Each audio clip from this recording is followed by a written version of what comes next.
إن الحمد لله نحمده الذي خلق الإنسان وكرمه وعلمه من البيان ما لم يعلم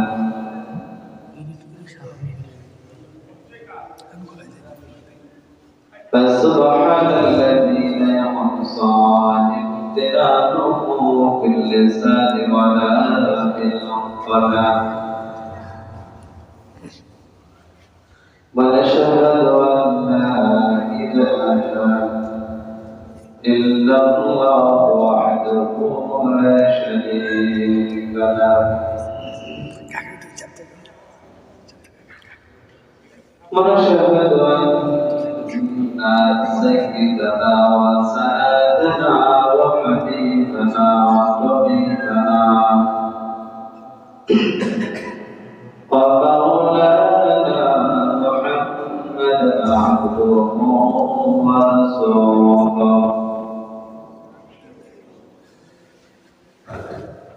الذي أرسله بالحق بشيرا ونذيرا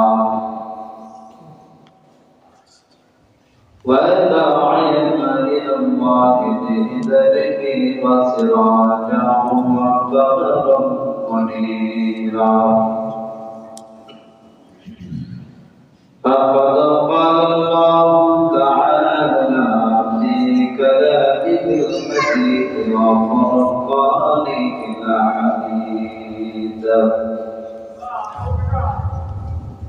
সকলেই জবান খুলে পড়ে আউযু বিল্লাহি মিনাশ শাইতানির রাজীম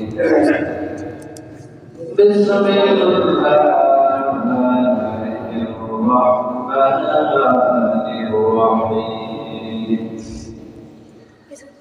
ইন্নাল্লাহা ওয়া মালাইকাতাহু ইউসাল্লুনা আলান النبي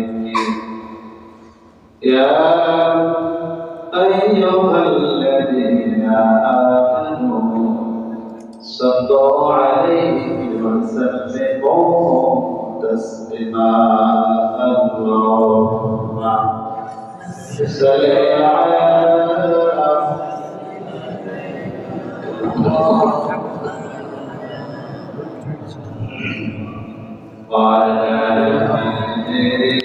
سيدنا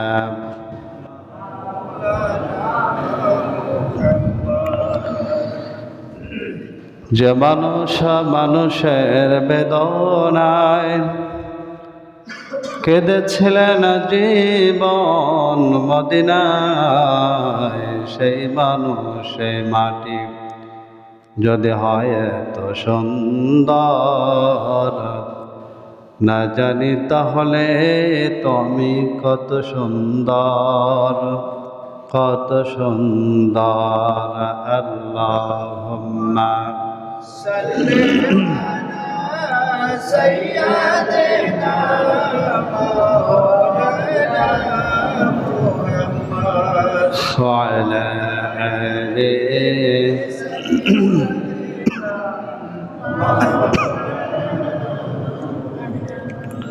আলহামদুলিল্লাহ,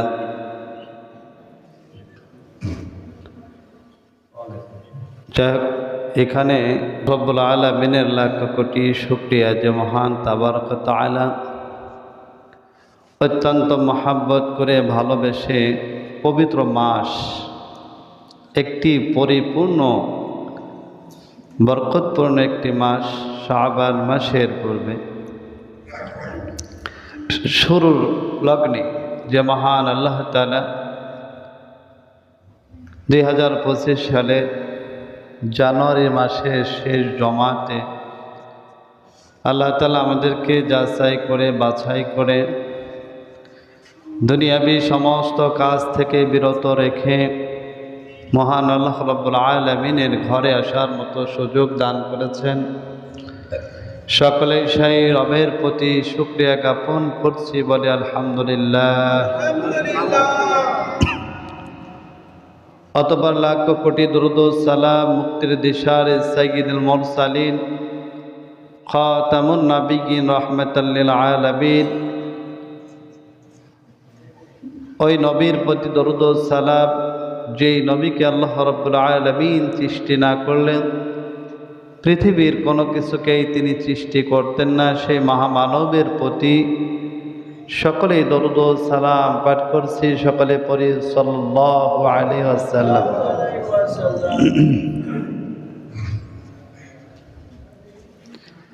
রহমত বরকতের একটি মাস রজব মাস, শাবান মাস এবং রমাদানুল মুবারক, আলহামদুলিল্লাহ।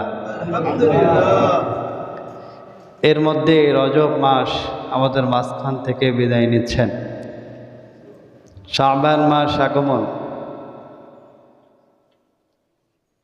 তো রজব মাসের যে ফজিলতপূর্ণ দিন রয়েছে, যে ফজিলত রয়েছে, যে গুরুত্ব মর্যাদা রয়েছে, আমরা কতটুকু হাসিল করতে পেরেছি একমাত্র আল্লাহ তাআলা জানেন, ঠিক কিনা?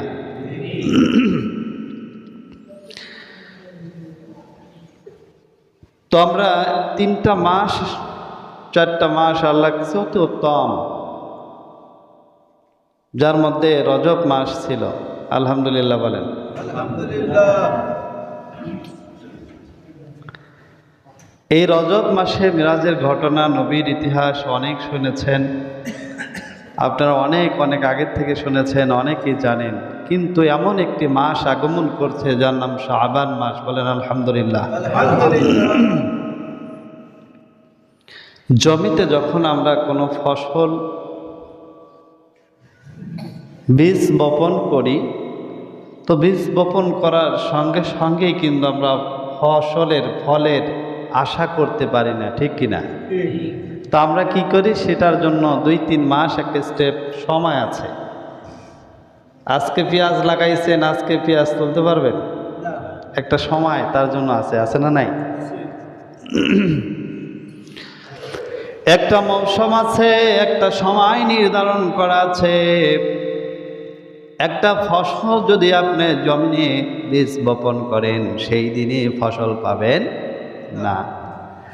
ফসল পাইতে হলে তারপর মেহনত করতে হয়, তার উপর অনেকটা মেহনত করতে হয়, আগাছা সাফ করতে হয়, এরপরে কীটনাশক ব্যবহার করার পর 2 থেকে 3 মাস পরে একটা আশা থাকে যে আমি আবার এই জমিন থেকে ভালো একটা ফসল পাবো।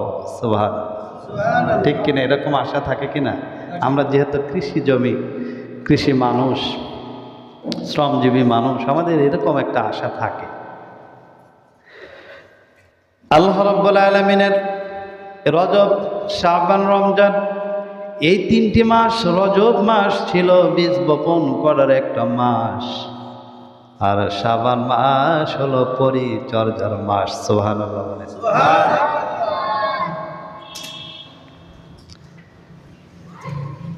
বিশ্বনবী বলেন এই মাসের মধ্যে, শাবান মাসের মধ্যে, এই মাসটা হলো বান্দার জন্য মুক্তির মাস। কিসের মাস? মুক্তির মাস। একজন ব্যক্তিকে আল্লাহ রাব্বুল আলামিন এই মাসে মুক্ত করে দেন। বিশ্বনবী বলেন এই শাবান মাসের মধ্যে এমন একটি রজনী রয়েছে, যেই রজনী লাইলাতুল বরাত নামে পরিচিত। এমন একটি মাস রয়েছে যেই মাসে আল্লাহ রাব্বুল আলামিন দুনিয়ার জমিনে আসেন আর ডাক দিয়ে বলেন, ও দুনিয়ার মানুষেরা, ও আমার গুনাহগার বান্দারা, তোমরা কে কোথায় আছো? আজকে আমার কাছে চাও, আমি আল্লাহ তাআলা তোমাদের গুনাহগুলো মাফ করে দিব। সুবহানাল্লাহ।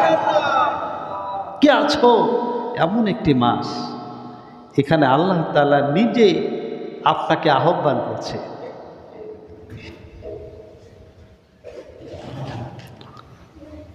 একদল ফেরেশতা কিন্তু আমার আপনার পিছনে সব সময় তারা মনিটরিং করেছে, সব সময় তারা দেখাশোনা করে। বান্দা যদি ভালো আমল করে আল্লাহ তাআলার কাছে পৌঁছায়া দেয়, বান্দা যদি কোনো মন্দ কাজ করে তা গুনাহগুলো আল্লাহর কাছে পৌঁছায়া দেয়, ঠিক কিনা? আল্লাহ রাব্বুল আলামিন বলেছেন ওয়ামা আদরাকা মা ইল্লিয়্যিন।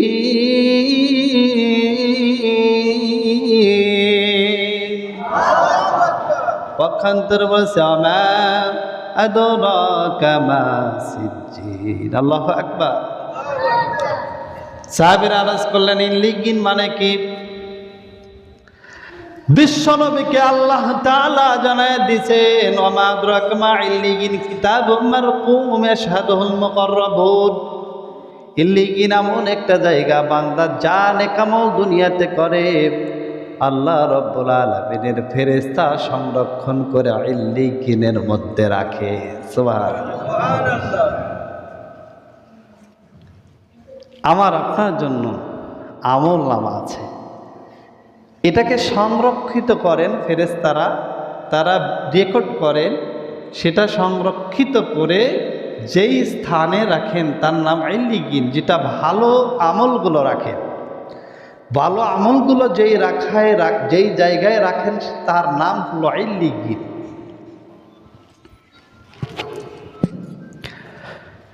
প্রক্ষান্তরে বলা হয়েছে ওয়ামা আদরাকা মা সিজ্জিন। যখন কোনো বান্দা গুনাহ করে ফেলে, গুনাহগুলো আল্লাহ রাব্বুল আলামিনের ফেরেশতাগণ সংরক্ষণ করে রাখে। তাই যদি না হবে 15 বছর কি করেছে সরকার সব রেকর্ড এখন বর্তমান মিডিয়ার কাছে আছে না নাই? এখন জনাব অন্তর্বর্তী সরকার যে কাজগুলো করেছে মিডিয়ার কাছে সংরক্ষণ আছে না নাই? ভাইয়ের আমার, আমরা যা করি না কেন, আমরাও এই দুনিয়াতে যা করতেছি আমাদের জীবন শুরু থেকে শেষ পর্যন্ত রেকর্ড আল্লাহর কাছে আছে না নাই? আছে না নাই? রাতের আধারে গুনাহ করেছেন, কেউ দেখে নাই, দেখেছেন কে? মানুষের জমিন আত্মসাৎ করেছেন, কেউ জানে নাই, জেনেছেন কে? বনের জমি আত্মসাৎ করেছেন, কেউ দেখে নাই, দেখেছেন কে? মানুষকে ধোঁকা দিয়ে প্রতারণ করে অন্যায়ভাবে রাহাজানি খুন খারাপি করেছেন, দুনিয়ার কোনো মানুষ যদি না দেখে, দেখেছেন কে? আল্লাহ তাআলার কাছে রেকর্ড আছে না নাই? আল্লাহ বলবে ওয়ামা আদরাকা মা সিজ্জিন। আল্লাহ বলবে বান্দারে তুমি যে খারাপ বদ আমল করেছিলে, গুনাহগুলো করেছিলে, এই গুনাহগুলো আমার ফেরেশতারা তোমার সেই ইল্লিয়্যিন থেকে সিজ্জিনের মধ্যে দেখো তোমারটা লিপিবদ্ধ করে রেখেছে। কিতাবুম মারকুম, এমন একটা জায়গায় যেখানে কিতাবের মধ্যে সুন্দর করে টেপ রেকর্ডারের মতো, যেরকম মোবাইলে এখন কম্পিউটার রেকর্ডিং করে যেমন মেমোরিতে রাখা যায়, ওই রকমভাবে রেখে রেখেছেন। সুবহানাল্লাহ। অন্যায় করেছেন সেদিন বলবেন করি নাই, এখন আদালতে যদি বিচার হয়, দেখেন মিডিয়া ব্যক্তিত্ব যারা প্রমাণ সহকারে দেখায়, তাই না, যে সেইটা করেছে। নির্মমভাবে অসহায় মানুষকে যারা গুলি করে হত্যা করেছে তাদের ভিডিও এখন প্রকাশ করা হচ্ছে, ঠিক কিনা? তখন ভয়ে বলতে পারে নাই, কিন্তু এখন মিডিয়া প্রকাশ করছে কি করে নাই? সম্মানিত ভাইয়ের আমার, আল্লাহর কাছে যখন বান্দা যাবে, বান্দা বলবে আমি ওই কাজ করি নাই, গুনাহ করি নাই, মানুষ হত্যা করি নাই, রাহাজারি করি নাই, খুন করি নাই। ওই দিন আল্লাহ রাব্বুল আলামিন কিতাবুম মারকুম ইয়াশহাদুহুল মুকাররাবুন, কিতাবটা নিয়ে আসা হবে, নিয়ে আসো। বান্দা বলে করে নেই, আর ফেরেশতারা লিখে রাখছে যে সে অন্যায় কাজ করেছে। আল্লাহ সেদিন প্রমাণ, আল্লাহ তো জানে, তারপরেও তাকে দেখানো হবে, সে দেখবে। যেরকম আমরা মিডিয়া এখন দেখাচ্ছে যারা অন্যায় করেছে, ভুল করেছে, খুন করেছে, গুম করেছে, এদেরকে যেমন দেখাচ্ছে, ঠিক ওই দিন আল্লাহ তাআলা দেখাবে। কি দেখাবে দেখেন, আল্লাহ রাব্বুল আলামিন বলবেন ফামান ইয়া'মাল মিসকালা যাররাতিন খায়রান ইয়ারা ومن يعمل مثقال ذرة شرا يره। তাকায় দেখো, বান্দাকে বলবে তাকাও, স্ক্রিন মনিটরের দিক তাকাও, লোক একটা মনিটরিং, তুমি মনিটরের দিকে তাকাও। এই যে দেখো, রাতের আধারে তুমি চুরি করেছিলে, অন্যায় করেছিলে, একটা কিছুই তোমার বাদ পড়ে নাই। এমনকি আল্লাহ বলে জাররা পরিমাণ যদি অন্যায় করো, এক জাররা পরিমাণ যদি তোমার গুনাহ থাকে, সেদিন তোমার মনিটরে দেখা যাবে, সেদিন তোমার আমলনামায় দেখতে পাবে। জাররা পরিমাণ। হাদিসে বলা হয়েছে, কোরআনে তাফসীরকারগণ বলেছেন, জাররা হলো এই যে শীতের দিনে রৌদ্রের আলোতে টিনের ছিদ্র দিয়ে যে একটা আলো আসে না, ছিদ্র ছিদ্র কিছু ধূলিকণা দেখা যায়, দেখছেন না? এই ধূলিকণা খালি চোখে দেখা যায়, খালি চোখে কি করা যায় না, দেখা যায় না, কিন্তু ওই ছিদ্র দিয়ে যে আলোটা আসে, এই আলোর সাহায্যে কিছুটা ধূলিকণে বোঝা যায় যে লড়তেছে। বা আরেকটা জিনিস সেটা হলো অণুবীক্ষ যন্ত্র, যেটা অণু পরিমাণ, একদম ছোট্ট ছোট্ট জিনিসকে বড় করে দেখা যায়, অণুবীক্ষ যন্ত্র, এর সাহায্যে যেটা দেখা যায়। আল্লাহ রাব্বুল আলামিন ফামান ইয়ামাল মিসকালা যাররা বলেছেন, এই যাররা হলো অণুর চাইতে ক্ষুদ্র জিনিস। বান্দা এতটুকু যদি কোনো গুনাহ করে থাকে, আল্লাহ তাআলা তার সামনে তুলে ধরবেন। কোন সুবহানাল্লাহ। দেখো করেছো কিনা, অস্বীকার করার মতো কোনো উপায় নাই, অস্বীকার করার মতো কোনো ক্ষমতা আমার আপনার সেদিন থাকবে না। এরপর আল্লাহ রাব্বুল আলামিন যাররাতিন খায়রান ইয়ারা, ফামান ইয়ামাল মিসকালা যাররাতিন খায়রান ইয়ারা। বান্দা যে নেকামলগুলো করেছে, বান্দা যদি বিন্দু মাত্র ওই অনুপরিমাণ যদি আমল নামায় তার আমল থাকে, ওই দিন সেটাও সে দেখতে পারবে। কোন সুবহানাল্লাহ। সামান্যতম ইবাদত করেছেন, আপনি মনে করছেন এটা তো আমি কিছুই করিনি, কিন্তু আল্লাহ সেই অনুপরিমাণ আমলটাও আপনার বাদ দিবে না। আপনার জন্য আপনার আমল নামায়, আপনার কিতাবে সিজ্জিন ইল্লিগিন, ইল্লিগিন হলো মোমেনদের জন্য থাকবে, এটা আপনার জন্য সেদিন শো করা হবে। এই যে দেখো, তোমার একটা আমলও বাদ যায়নি। সুবহানাল্লাহ বলেন। সম্মানিত হাজিরিন, এই জন্য আমার আপনার জীবনের প্রতিটা মুহূর্ত আল্লাহর কাছে রেকর্ড হচ্ছে, ঠিক কিনা? প্রতিটা মুহূর্ত আল্লাহ রাব্বুল আলামিন ফেরেশতারা আমাদের মনিটরিং করেছেন, আমাদের নিরাপত্তা, আমাদের সকল ব্যবস্থা তাদের কাছে আছে। আল্লাহ বলেন কিরামান কাতিবিনা ইয়ালামুনা মা তাফআলুন। আল্লাহু আকবার। কিরামান কাতিবিন, দুইজন ফেরেশতা আমি সিলেক্ট করে দিয়েছি। ইয়ালামুনা মা তাফআলুন, তোমরা জানো না, তোমরা জানা অজানা সব কথাগুলো রেকর্ড করেন কে? ফেরেশতারা রেকর্ড করে আল্লাহর কাছে পৌঁছাচ্ছেন। আজকে যখন আপনারা মসজিদে ঢুকতেছেন, দুজন ফেরেশতা দাঁড়ায় আছে। ও আল্লাহ, এই ঠাকুর লক্ষ্মীকুল কেন্দ্রীয় জামে মসজিদে তোমার বান্দারা নামাজের জন্য যায়। আল্লাহ তাআলা বলে, আমার বান্দারা কি আমি আল্লাহ রব আমাকে দেখেছেন? কয় না, দেখে নাই। তারা কার জন্য যায়? আল্লাহ আপনার জন্য যায়। কার জন্য নামাজ পড়ে? আপনার জন্যই নামাজ পড়ে। ফেরেশতার সাক্ষী থাকো, যারা আমাকে ভালোবাসে, যারা আমার ঘরে যায়, যারা আমার কুদরতি পায়ে সিজদা করে, আমি আল্লাহ তাআলা এই বান্দাদের মাফ করে দিলাম। সুবহানাল্লাহ।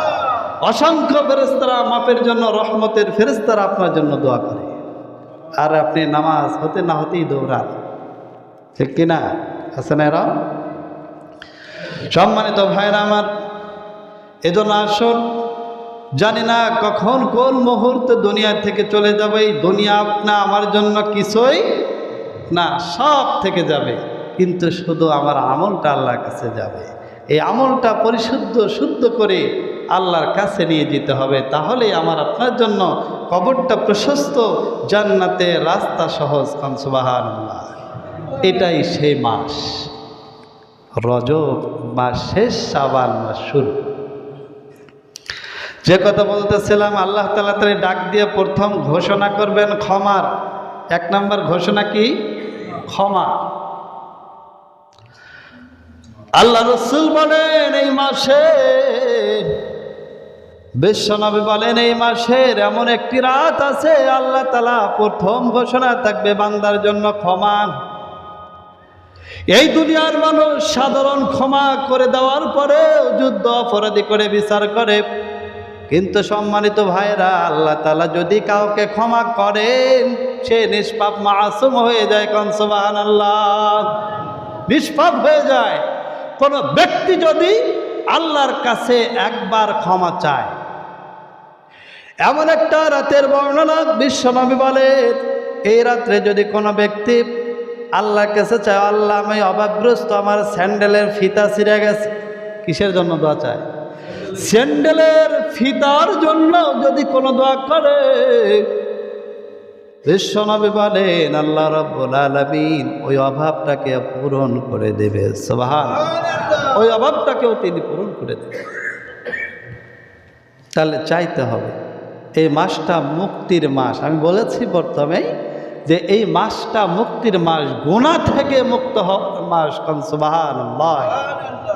আমরা সবাই নিয়ত করি ভাই, যে সকল ভাইরা দাড়ি রাখেনি, নিয়ত করি এই শাবান মাস থেকে আমরা দাড়ি রেখে দিই। নিয়ত করি যে সকল ভাইরা নামাজ পড়ি না এতদিন, নিয়ত করে ফেলেন যে আমরা এই শাবান মাস থেকে আমরা নিয়ত করলাম ইনশাআল্লাহ 5 ওয়াক্ত নামাজ মসজিদে গিয়ে জামাতের সঙ্গে পড়ব। কোন সুবহানাল্লাহ। এরকম নিয়ত করা যায় না ভাই?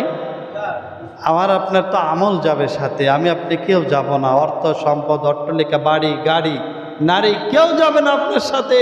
আপনার কবরে আপনারই যেতে হবে। আপনার আমল হুজুর করবে না, আপনার আমল আপনারই করতে হবে। বলেন ঠিক কিনা?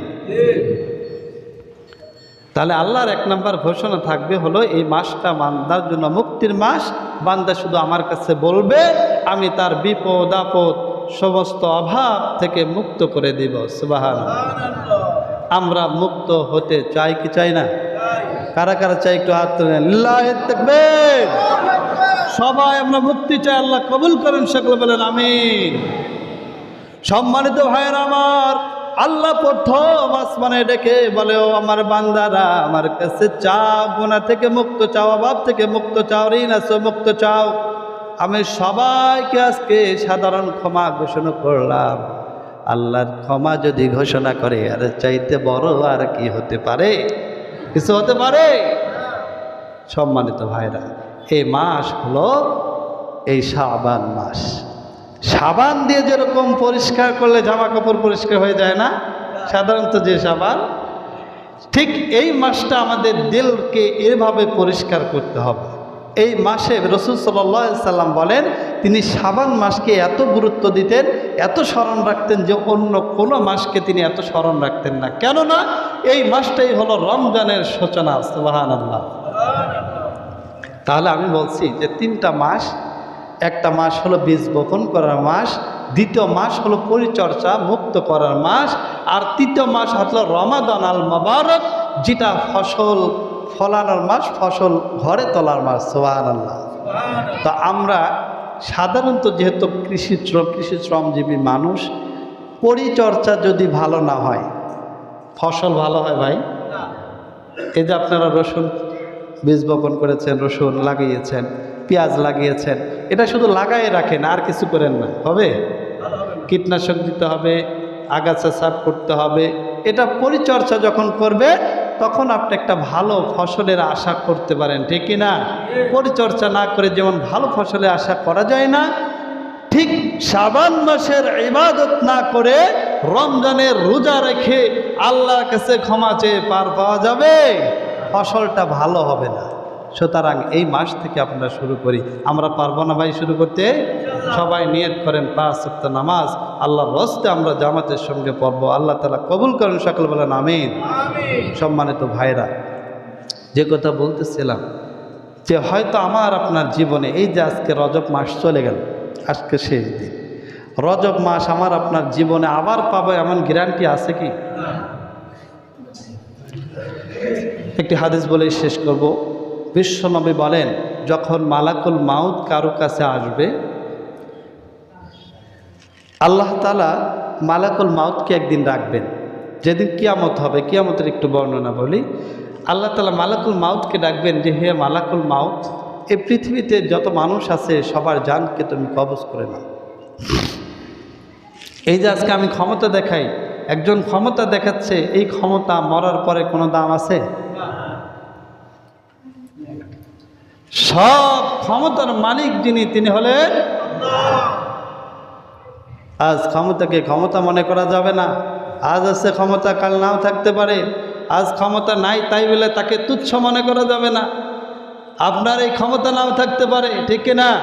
সুতরাং সব ক্ষমতার মালিক আল্লাহ, এর উপর আস্থা রেখে বিশ্বাস রেখে আল্লাহর ইবাদত করতে হবে, ঠিক কিনা বলেন?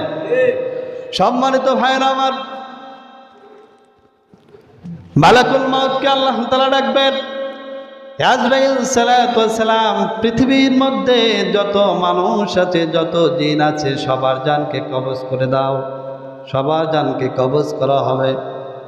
4 জন ফেরেশতা বাকি আছে। একজনের নাম আজরাইল, মিকাইল, ইসরাফিল আর জিবরাইল। 4 জন ফেরেশতা বাকি আছে। আল্লাহ 4 জন ফেরেশতা বাকি আছে। পৃথিবীর সব মানুষের জান কবজ করা শেষ। পৃথিবীর সব জিন জাতির মাখলুকাতের জান কবজ করা শেষ। মাত্র 4 জন আছে।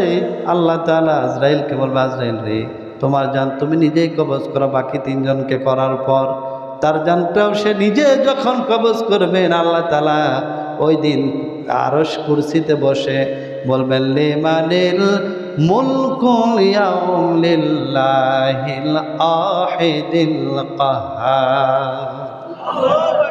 আল্লাহ বলবে, দুনিয়ার মানুষের সামান্যতম জ্ঞান, সামান্যতম শক্তি দিয়া পৃথিবীতে তোমাকে আমি পাঠাইছিলাম। সামান্যতম শক্তি দিয়া, সামান্যতম জ্ঞান দিয়া কত কিছুই না তোমরা করলা। আমি আল্লাহ তাআলাকে ভুলে গেলে, আমল করলে না, রোজা করলে না, হজ করলে না, যাকাত দিলে না, সুস্থ দেখার পরেও তুমি মসজিদে গিয়ে নামাজ পড়লে না। আজকে তোমার সেই শক্তি ক্ষমতা কোথায়? আল্লাহ এই কথা বলবে, লিমানিল মুলকুল ইয়াউম লিল্লাহিল ওয়াহিদিল কাহ্হার। আজ তোমাদের কোনো ক্ষমতা নাই, আজ একমাত্র আমার ক্ষমতা। কোন সুবহানাল্লাহ। এই জন্য ভাইরা, এই দুনিয়ার দিকে আমরা বেশি উঠে পড়ে লেগেছি। দুনিয়ার দিকে না, যে দুনিয়ার সামান্যতম যদি কষ্টও হয়, আখিরাতের জন্য ফসল ফলান, আখিরাতের জন্য কাজ করেন। এটা আপনার দুনিয়া এবং আখিরাতে শান্তিময় হবে। কোন সুবহানাল্লাহ। কি ভাই, পারা যাবে না?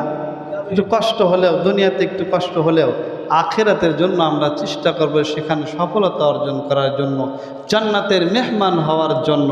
এজন্যই এই শাবান মাস থেকেই আমরা সকলেই পরিশুদ্ধভাবে, সকলেই ভুল ভ্রান্তি যেটাই করেছি সব সেখান থেকে ফিরে আসি, সকল ইসলামের মধ্যে ঐক্যবদ্ধ হয়ে যায়। কোন সুবহানাল্লাহ।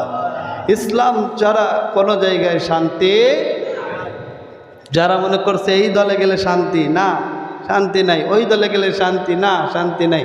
একমাত্র কোরআন হাদিস যেখানে শান্তি থাকবে। এই জন্য কবি বলছে, কোনো পথে শান্তি নাই, শান্তির পথ শুধু একটাই, একটাই, যেই পথে ইসলাম সেই পথে শান্তি। কোন সুবহানাল্লাহ। এখন ইসলাম কি কোনো দলের? ইসলাম মুসলমান সবার। কোন সুবহানাল্লাহ। ইসলাম কোনো ভেদাভেদ নাই।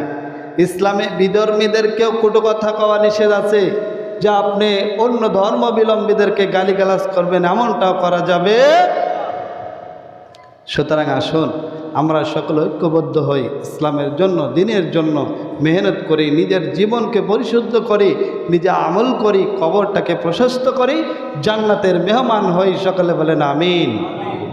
সম্মানিত ভাইরা, এই জন্য পবিত্র জুমার দিন, আজকে রজব মাসের শেষ জুমা, এবং জানুয়ারি মাসে আমরা 5টা জুমা পেলাম, আলহামদুলিল্লাহ। প্রায় 800 কত বছর পরে নাকি এরকম মাস হয়, যেটা আমরা পেয়েছি। আর একবার বলি আলহামদুলিল্লাহ। তো আল্লাহ সুবহানাহু ওয়া তাআলা আমাদের সকলকে সকলকে দ্বীনের পথে, ইসলামের পথে চলার মতো তৌফিক দান করুন এবং যে বিষয়গুলো বললাম এই বিষয়ের প্রতি আমল করার তৌফিক দান করেন। সকলে বলেন আমিন। ওয়া আখিরু দাওয়ানা আলহামদুলিল্লাহি রাব্বিল আলামিন।